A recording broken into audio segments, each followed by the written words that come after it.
Louvado seja nosso Senhor Jesus Cristo. Estimados irmãos, neste 15º domingo do tempo comum, a palavra que nos vem, sobretudo do Evangelho, é um questionamento. Questionamento este que parece simples e à primeira vista de fácil resolução, mas possui uma grande profundidade para nós que seguimos ou buscamos seguir nosso Senhor Jesus Cristo. Naquele diálogo de Jesus com o mestre da lei, ele questiona aquele homem: e quem é o teu próximo?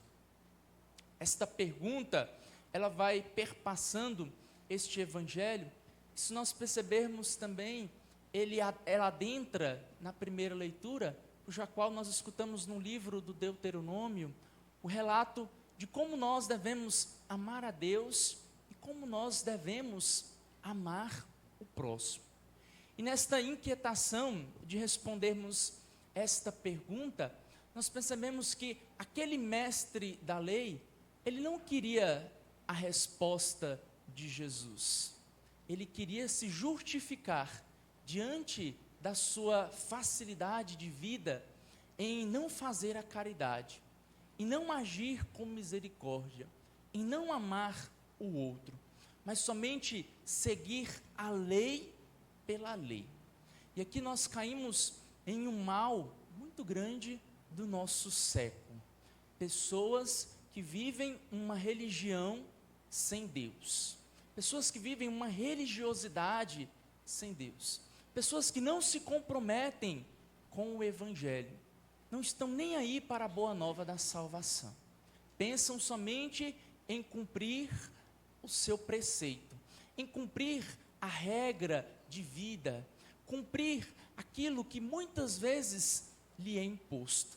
Mas quando sai dessas estruturas, a pessoa se perde, porque ela foi até um dado limite, e ela não consegue ir além, porque ela não foi formada para amar, não foi formada para perdoar, não foi formada para acolher aquele que estava precisando.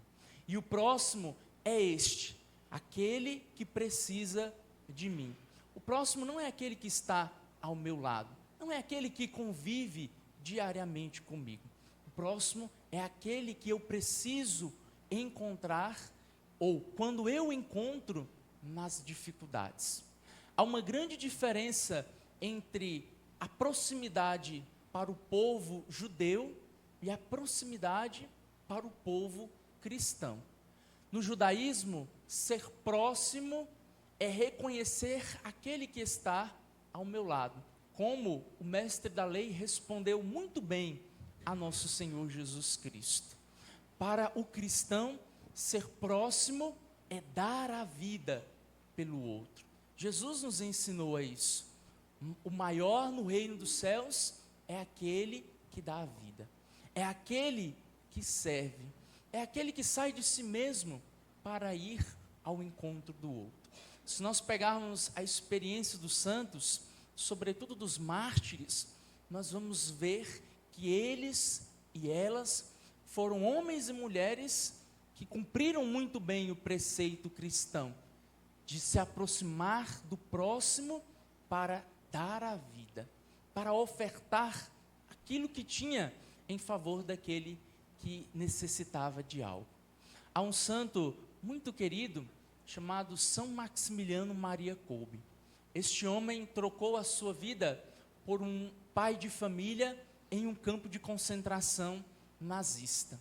E conta um dos relatos no final de sua vida, que São Maximiliano, preso no bunker da fome, que era o local onde alguns judeus e cristãos eram jogados para ali morrerem de fome, São Maximiliano estava repleto de uma paz muito grande.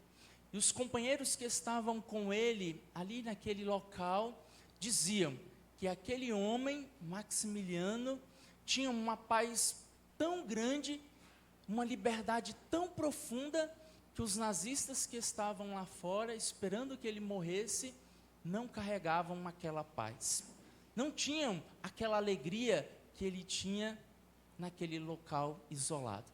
Para que vocês possam ver, o cristianismo é muito mais do que sentar ao lado de uma pessoa, é muito mais do que estar junto com alguém. O cristianismo é oferecer a vida, é se compadecer, é sentir aquilo que o outro está sentindo, para que ele tenha vida e vida em abundância. Foi isso que Jesus ensinou para aquele mestre da lei. Ele contou a ele uma parábola.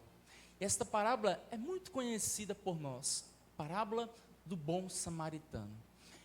O texto não coloca que aquele homem era bom, mas pelo gesto concreto que ele fez, ele levou este adjetivo, bondoso.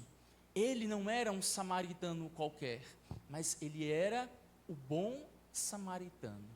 E este bom samaritano, ele passa e olha aquele homem, só que antes dele encontrar, outros dois passaram e nem se importaram com ele. Um era um sacerdote era aquele homem que oferecia o culto no templo judaico. O outro era um levita, era aquele que no templo preparava as ofertas para serem oferecidas a Deus, e ambos conheciam plenamente a lei, sabiam que deviam amar o próximo, mas eles não queriam dar a vida pelo próximo, e isso tudo por causa da lei. Aqui eu não estou dizendo que a lei, ela não é importante, mas a lei sem o amor, ela não vale nada. A lei sem os ensinamentos do Evangelho, ela está fadada a fracassar. Aqueles homens não queriam se aproximar daquele homem ferido, só porque ele era considerado impuro para a lei judaica, porque ele estava machucado. E se alguém tocasse em uma pessoa machucada, aquela pessoa também ficava impura. O samaritano não pensou nisso. O samaritano não se importou com aquilo.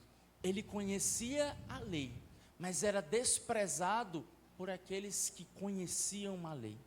Vejam a ironia das coisas.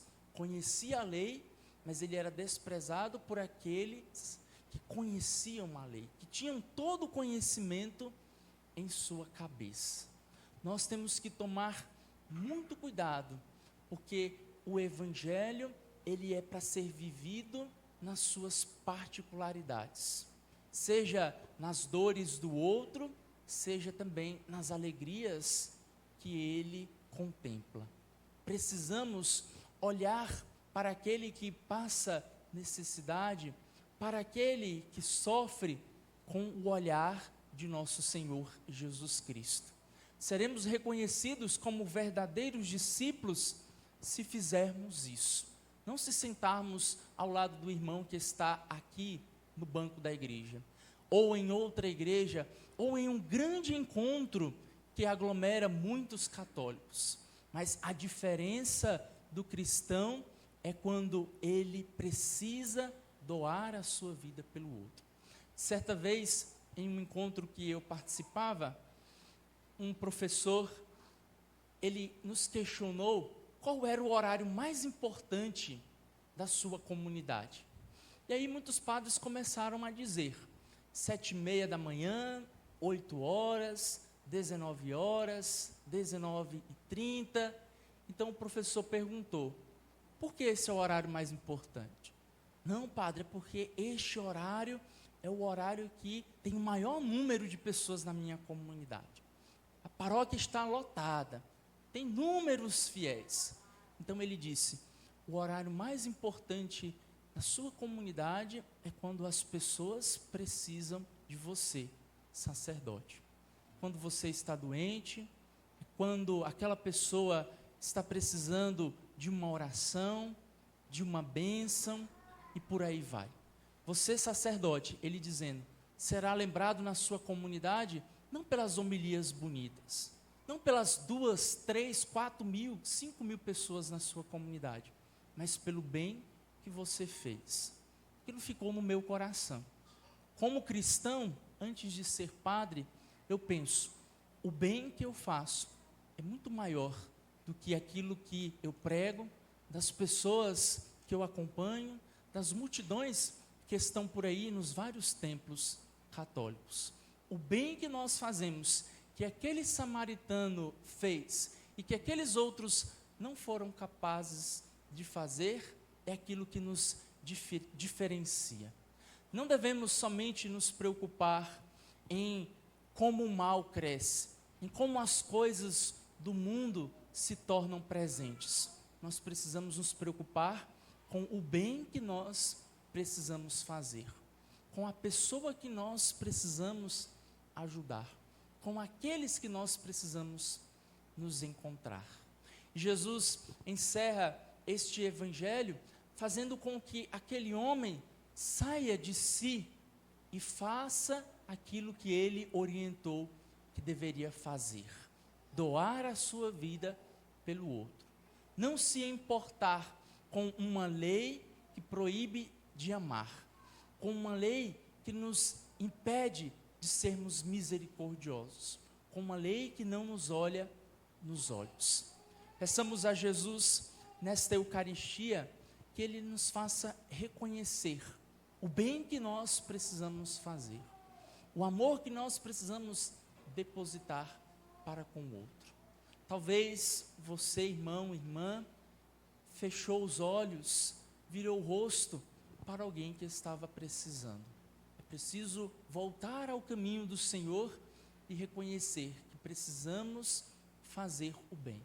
Reconhecer Jesus naquele mais necessitado, naquele pobre, naquele infeliz, naquele necessitado. Pois assim seremos reconhecidos como verdadeiros seguidores de nosso Senhor Jesus Cristo. Te convido a fechar os olhos por um instante, louvando ao Senhor Deus por seus inúmeros benefícios em nossas vidas. Roguemos a este Senhor tão bom, Ele também que é conhecido como o bom samaritano, pois como nos ensina a própria palavra, por onde Jesus passava, Ele fazia o bem. Que possamos nós sermos também, neste tempo presente, neste século 21, bons samaritanos, homens e mulheres que vivam a palavra, colocando em prática, sobretudo, a realidade de doar a vida pelo outro, ofertar aquilo que tem para poder salvar almas. Possamos também nos incomodar, muitas vezes, a hipocrisia que há em nosso coração, de deixarmos passar aqueles que precisam ser olhados com compaixão, que precisam ser acolhidos com a ternura de Deus. Que este Senhor nos inspire, nos inflame a vivermos a alegria do reino, olhando com amor e com bondade para todos aqueles que precisam de Jesus, para todos aqueles que precisam dos valores da fé cristã. Glória ao Pai, ao Filho e ao Espírito Santo, como era no princípio, agora e sempre.